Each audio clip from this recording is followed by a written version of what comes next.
आज के रन का फंडा के एपिसोड में हम सबसे इंपॉर्टेंट क्वेश्चन डिस्कस करने वाले हैं जिसके अराउंड आपके बहुत सवाल आ रहे हैं। क्या इंडिया में आईटी सेक्टर खत्म हो जाएगा? और सिर्फ इंडिया में नहीं, क्या all over the world IT sector खत्म हो रहा है? सबसे पहला सवाल। सेकंड, मेटल्स अभी आज बहुत अच्छा शाइन कर रहे हैं, इवन बैंकिंग सेक्टर शाइन कर रहा है। इन दोनों सेक्टर का क्या एनालिसिस है, डिटेल में डिस्कस करेंगे। देखिए, आज के इस वीडियो में सबसे पहले मैं वीडियो ऑलरेडी शूट कर चुका था, पर वो लैपटॉप सेटअप में शूट किया था, और उस समय जब मैंने वीडियो शूट किया था बहुत टेक्निकल एनालिसिस और डेटा मैंने आपके साथ शेयर किया था। बाद में मैंने जब मेरा खुद का वीडियो देखा तो मुझे रियलाइज हुआ कि यार, इतना टेक्निकल एनालिसिस और इतना डिफिकल्ट करना अगर मुझे होता तो आप मुझे चैनल को सब्सक्राइब करके इस वीडियो को नहीं देख रहे होते।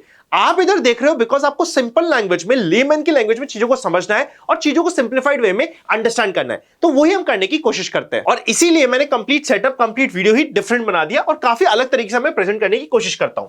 देखिए, सबसे पहला क्वेश्चन है कि क्या आईटी सेक्टर खत्म होने वाला है? सबसे पहले जिस समय एआई आया था ना, तो एआई को सबसे पहले बोला जा रहा था कि एआई आईटी सेक्टर को बूस्ट करेगा, मतलब ये पॉजिटिव रहेगा, ये आईटी सेक्टर को बढ़ाने वाला होगा, ये आईटी सेक्टर के स्कोप ऑफ वर्क को बढ़ा देगा, ये आईटी सेक्टर की एफिशिएंसी को बढ़ा देगा, रेवेन्यू को बढ़ा देगा, इवन एम्प्लॉयज को बढ़ाएगा। पर धीरे धीरे ये बात होने लगी कि भैया, एक तरफ तो बोल रहे कि आईटी सेक्टर की एम्प्लॉयज को बढ़ा देगा एआई, पर कहीं ऐसा तो नहीं कि एआई रिप्लेस ही कर दे आईटी सेक्टर के एम्प्लॉयज को। पहले जो काम करने के लिए हमें 2 एम्प्लॉय रिक्वायरमेंट होते थे, अब बिकॉज ऑफ एआई सिर्फ 1 एम्प्लॉय रिक्वायर्ड है। ये स्पेकुलेशंस आने लगे। देखिए, मैं आपको बताता हूं आईटी सेक्टर का मेन काम क्या होता है। सबसे पहले आईटी सेक्टर में क्या होता है, एक प्रोजेक्ट होता है जो एक कंपनी के पास आता है। कंपनी उस प्रोजेक्ट को पूरा करने के लिए एम्प्लॉयज को हायर करती है, और वो एम्प्लॉयज को हायर करने के बाद बिलेबल बेसिस पे, मतलब बिल बनाती है, पर आर के बेसिस पे वो कंपनी को चार्ज करती है, और वहां से आईटी कंपनी का रेवेन्यू होता है। मतलब इनका मॉडल बहुत सिंपल होता है कि भैया, एक प्रोजेक्ट आएगा, उस प्रोजेक्ट को हम लोग एम्प्लॉयज के थ्रू करवाएंगे, डिवाइड करेंगे पर आवर वाइज, और वापस से चार्ज कर देंगे, और यहां से हमें रेवेन्यू मिलेगा। आईटी का बिजनेस पिछले 2 डेकेड का इंडिया में ही नहीं, वर्ल्ड में सबसे फास्टेस्ट ग्रोइंग, 10 से 12-13% का नॉर्मल सीएजीआर हम मानते थे, और सबसे अच्छा रिटर्न्स आईटी सेक्टर की कंपनीज ने इनहेरेंटली दिया था इन्वेस्टर्स को। क्योंकि रिटर्न्स बहुत अच्छे दिए थे, तो इन्वेस्टर्स ने भी क्या करा कि आईटी कंपनी जितनी भी होती है उनकी जो वैल्यूएशन होती है, पी रेशियो क्या होता है, 1 रुपए कमाने के लिए आप कितने रुपए दे दोगे।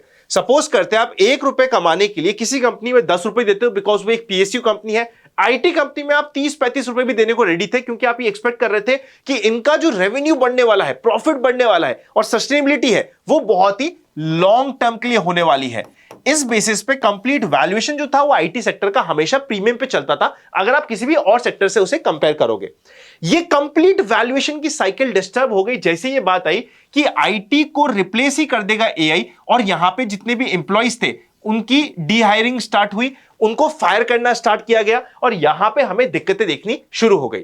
जैसे ही एम्प्लॉयज की फायरिंग स्टार्ट हुई, हमें पता लगने लगा कि जितना हमने इसको अच्छा मान रखा था आईटी सेक्टर को, शायद वो इतना अच्छा नहीं है। लोग बोल रहे हैं कि आईटी सेक्टर ही खत्म हो जाएगा। आप भी यहीं पे और मैं भी यहीं पे हूं, कोई खत्म नहीं होगा, कभी खत्म नहीं होगा, और खत्म हो ही नहीं सकता। मैं कहता हूं, पास्ट में कितने सेक्टर्स के लिए बोल दिया गया था कि एकदम खत्म हो जाएगा। बैंकिंग के लिए बोल दिया गया था कि बैंकिंग तो रुकेगा ही नहीं, पर आज भी इंडिया का हाईएस्ट एम्प्लॉय करने वाली इंडस्ट्री में से एक है बैंकिंग सेक्टर।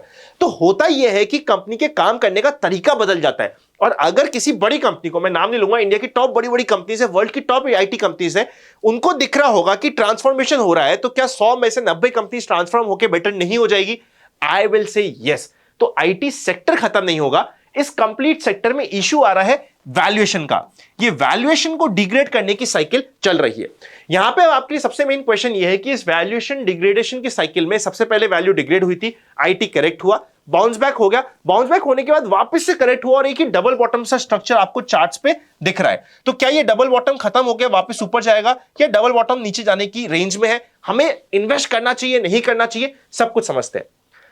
अगर आप इन्वेस्ट करने का प्लान कर रहे हो आईटी सेगमेंट में, और आपका टाइम होराइजन 3 साल से कम का है, और आपकी रिस्क एपेटाइट एग्रेसिव नहीं है, तो फिर आपको बच के रहना चाहिए। पर अगर आप 3 साल का पेशेंस रख सकते हो, मैं तो सिंपल सा एक बात बोलता हूं, जब भी आप टैक्टिकल कॉल लेते हो, कॉन्ट्रा बेट लेते हो, उस कॉन्ट्रा बेट की एक साइकिल होती है। वो मैं साइकिल आपको समझाता हूं, हमेशा वो साइकिल आएगी।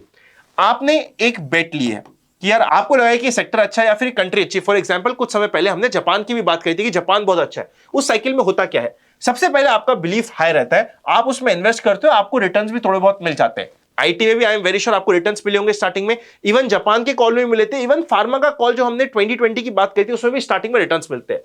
फिर एक उसका डाउनफॉल आएगा, उस डाउनफॉल में आपका विश्वास टूटना स्टार्ट होगा। बट आपको पता है कि यार आपने कॉन्ट्रा बेट लिया, तो आप एक लंबे समय के लिए माइंडसेट के साथ प्रिपेयर हो कि हाँ यार मेरे को 2 साल तो रुकना ही है, 1 साल तो रुकना ही है, 1 साल 1.5 साल तो देखते देखते फिर क्या होता है। फिर ये टूटने के बाद एक बेस सा बनाता है कहीं पे बीच में। जब ये बेस बना रहा होता है, आपका खून चल रहा होता है कि यार ये आईटी की जगह मैंने बैंकिंग में लगा दिया होता, निफ्टी में लगा दिया होता, किसी में भी लगा दिया होता तो मैं बेटर रहता। या फिर इस बेट में मैं सिर्फ आईटी की बात नहीं कर रहा, अभी आईटी तो सिर्फ एक एग्जांपल है, ये सही भी हो सकती है, गलत भी हो सकती है, हमें नहीं पता। अगर किसी को कॉन्ट्रा बेट लेनी है तो ये कॉन्ट्रा बेट तो है, वो सही होगी नहीं होगी वो तो समय बताएगा, 3 साल बाद पता चलेगा। पर अभी मैं जापान की बात कर लेता हूं कि जापान का एक बार एक कॉन्ट्रा बेट मैंने पर्सनली बात करी थी और डिस्कस किया था कि एक कॉन्ट्रा बेट है, उसमें क्या हुआ था, पहले रिटर्न आए, फिर रुका, फिर एक लंबा कंसोलिडेशन का पीरियड। उस कंसोलिडेशन के पीरियड में आदमी कहता है कि यार ये कहां फंस गए, इससे अच्छा तो हम कुछ ही कर लेते, एफडी कर लेते, वो बेटर थी। वो पीरियड आता है, उस पीरियड के बाद एक बार बाउंस आता है, आपकी जो इनिशियल कॉस्ट होती है उसके आसपास तक आप आते हो और आपको लगता है कि जैसे कॉस्ट आ जाएगी मैं निकल जाऊंगा, पर वो कॉस्ट नहीं आती और फिर वो एक बार टूटता है। हुआ था, होता है, हमेशा होगा। अब वो जो टूटेगा वो प्रोबेबली एक फाइनल बॉटम बना रहा होगा, और ये जो फाइनल जब बॉटम बना रहा होता है इसके बीच में कहीं पे भी आप यहां पे एग्जिट लेते हो और आपको लगता है कि यार ये तो कॉन्ट्रा बेट गलती हो गई हमारी, और जैसे ही आपको अपनी गलती का विश्वास होता है और आप मान लेते हो और आप एग्जिट मान लेते हो छोटे मोटे लॉस या छोटे मोटे प्रॉफिट में, यहां से वो कॉन्ट्रा बेट एक्चुअली काम करना स्टार्ट करती है। और फिर जब वो यहां से काम करती है, वो ऐसा करती है कि आने वाले पिछले 2 साल और आने वाले 2 साल 4 साल के रिटर्न 1-1.5 साल में दी जाती है। ये होती है कॉन्ट्रा बेट की साइकिल। जिस समय यहां पे आएंगे ना, कुछ लोग जिन्होंने कॉन्ट्रा बेट नहीं करते वो ये बोलेंगे कि ये तो कॉन्ट्रा बेट है ही नहीं, ये तो स्कैम है। वो कोई सा भी कॉन्ट्रा बेट हो, इसको स्कैम बोला जाएगा कि इन्वेस्टर बेवकूफ है जो इसमें इन्वेस्ट कर रहे हैं। कॉन्ट्रा बेट वाले इन्वेस्टर को हमेशा बेवकूफ हो आप ये सुनना पड़ेगा, एक बार नहीं बार बार। आपको ये विश्वास दिलाया जाएगा कि ये सेक्टर तो खत्म ही हो जाएगा, आपको ये विश्वास दिया जाएगा कि ये जो कंट्री में आप इन्वेस्ट करने का बात कर रहे हो इसमें आप तख्ता पलटी चाह रहे हो, आप चाह रहे हो कि दुनिया ही बदल जाए, उसके बाद ही यहां पे कुछ होगा। ये साइकिल होती है। अब यहां पे इंपॉर्टेंट पॉइंट ये है कि यहां पे तो हम एक्सपेक्ट कर रहे हैं कि ये ऊपर चले गया, कुछ केसेस में ये ऊपर नहीं जाएगा, नीचे भी जाएगा। इसी के लिए हम कहते हैं कि ये एग्रेसिव इन्वेस्टर के लिए ऊपर ही जाएगा। ये कोई गारंटी थोड़ी है, मतलब कोई गारंटी थोड़ी है कि यार होना ही चाहिए आपको प्रॉफिट, हर कॉन्ट्रा बेट आपका सही होगा, नहीं होगा।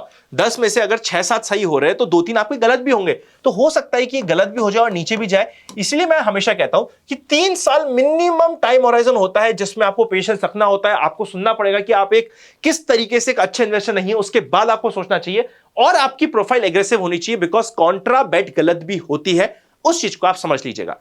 एक होती है कॉन्ट्रा बेट, आपके पोर्टफोलियो का 5 से 7% का मैक्सिमम पोर्टफोलियो बना सकती है, उससे ज्यादा नहीं बनाएगी। बाय द वे जापान की बात करें तो अभी जापान ने ऐसे रिटर्न्स दिए पिछले 2 साल में, लोग बोल रहे हैं कि यार ये जापान ही होता है इन्वेस्टमेंट के लिए, बाकी सब तो खराब है। और ये वही लोग हैं जो 2 साल पहले गालियां दे रहे थे जापान को। सिल्वर को अभी रिटर्न्स देखते तो लगता है अरे सिल्वर सबसे अच्छा एसेट क्लास है। खैर अभी तो टूट गया तो लोग गाली भी दे रहे हैं, पर अगर हम 1 महीने पहले की बात करें सबको सिल्वर पसंद आ रहा था, और उससे 6 महीने पहले मतलब जून 2025 मई 2025 में कोई पूछ नहीं रहा था सिल्वर को। ये साइकिल है, हमेशा होती है, हमेशा ऐसी रहेगी, हम कुछ नहीं कर सकते। ये हो गया आईटी सेक्टर की कहानी। सेकंड बात करते हैं मेटल्स की। देखो मेटल्स ना हमेशा एक साइक्लिकल सेक्टर है। साइक्लिकल सेक्टर का मतलब क्या होता है, ये बहुत अच्छे रिटर्न्स देगा, पर जब रिटर्न्स देगा, जब इसकी साइकिल टॉप पे होगी तब इसका रिवर्सल होगा, और रिवर्सल पे एग्जिट करना भी जरूरी है। मैं कहता हूं कि अगर आपको मेटल्स में निवेश करना है तो आपको एग्जिट आनी चाहिए, मेटल्स का एक्सपीरियंस होना चाहिए। अभी मेटल्स मोमेंटम पे है, आज भी मार्केट में मेटल्स और बैंकिंग ने कंप्लीट मार्केट को नेगेटिव से पॉजिटिव कर दिया और वहां से हमें एक मूव देखने को मिला। मतलब ये कि अगर आप मेटल्स में निवेश करना चाहते हो, टैक्टिकल कॉल लेना चाहते हो, आपको मेटल्स में एक्साइटमेंट आ रहा है, एग्जिट का ध्यान इतना ही रखना जरूरी है। निफ्टी आज के दिन 50 डे मूविंग एवरेज के नीचे है, आज जस्ट रिक्लेम करने की कोशिश कर रहा है, और बैंक निफ्टी ने 50 डे मूविंग एवरेज मतलब 50 EMA की जो लाइन होती है रफली 59,000 के आसपास की, वहां से सपोर्ट लेके बाउंस किया है। एक सपोर्ट लेके बाउंस कर रहा है, दूसरा ब्रेक कर चुका है, ऊपर रिक्लेम करने की कोशिश कर रहा है, तो ऑलवेज जो सपोर्ट लेके बाउंस कर रहा है वो ज्यादा स्ट्रांग है। तो अगर हम अभी स्विंग ट्रेडिंग की बात करते हैं तो ये 100% हमारे लिए ज्यादा स्ट्रांग है। यहां पे स्ट्रांग होने के साथ साथ 50 EMA की लाइन इंपॉर्टेंट सपोर्ट रहेगी, और इस तरीके से हम लोग यहां पे माइंडसेट पे काम कर सकते हैं। जब तक ये 50 EMA की लाइन के ऊपर बना हुआ है बैंक निफ्टी, रफली 59,000 के आसपास की लाइन है, तब तक ये हमारे पॉजिटिव माइंडसेट से पॉजिटिव की साइड में रहना इंपॉर्टेंट होगा। एट द सेम टाइम अगर मैं निफ्टी की बात करूं तो निफ्टी के लिए जो अभी रिसेंट के लो बने हैं वो एक बेस बन चुका है। उस बेस के ऊपर ऊपर मार्केट बीच में एक रेंज में खेलने की कोशिश कर रहा है। 50 EMA की लाइन को रिक्लेम करता है तो आपको अपॉर्चुनिटीज मिलेगी कुछ स्विंग ट्रेडिंग की, वरना एक बार थोड़ा सा कॉशियस रहना पड़ेगा। आपको रेंज में प्ले करना आना चाहिए निफ्टी के पर्सपेक्टिव से, और अगर किसी को तेजी करनी है, सपोज करते हैं एक आदमी बोलता है मैं तो तेजी ही करूंगा, तो दिस इज द प्लेस, ये मुझे ऐसा लगता है। Please consult your advisor before investing. कोई बोलता है कि मुझे मंदी करनी है, तो मैं कहूंगा प्रोबेबली निफ्टी के बास्केट्स में आपको ढूंढना चाहिए कि अगर आपको मंदी करनी है तो आपको कहां करनी चाहिए। तो अगर मैं दोनों की स्ट्रेंथ से बात करूं तो ऑब्वियसली बैंक निफ्टी की strength is more than Nifty, ये हमें पता है। जब तक ये 50 EMA के ऊपर है हमारा माइंडसेट क्लियर होना चाहिए। निफ्टी अगर 50 EMA को रिक्लेम करता है तो वहां पे भी एक छोटी सी स्विंग ट्रेड इनिशिएट होती है, स्टडी के लिए आप डालते हो अपने नोटिस में। आई होप हमने काफी कुछ डिस्कस कर लिया आज के एपिसोड में। सारे इंपॉर्टेंट लिंक्स आपको डिस्क्रिप्शन में मिल जाएंगे। अगर आप म्यूचुअल फंड्स की सर्विसेज चाहते हो हमारी डिस्ट्रीब्यूशन के रिलेटेड, तो डिस्क्रिप्शन में जाकर लिंक को चेकआउट कर लीजिएगा। Happy learning and I will see you very soon.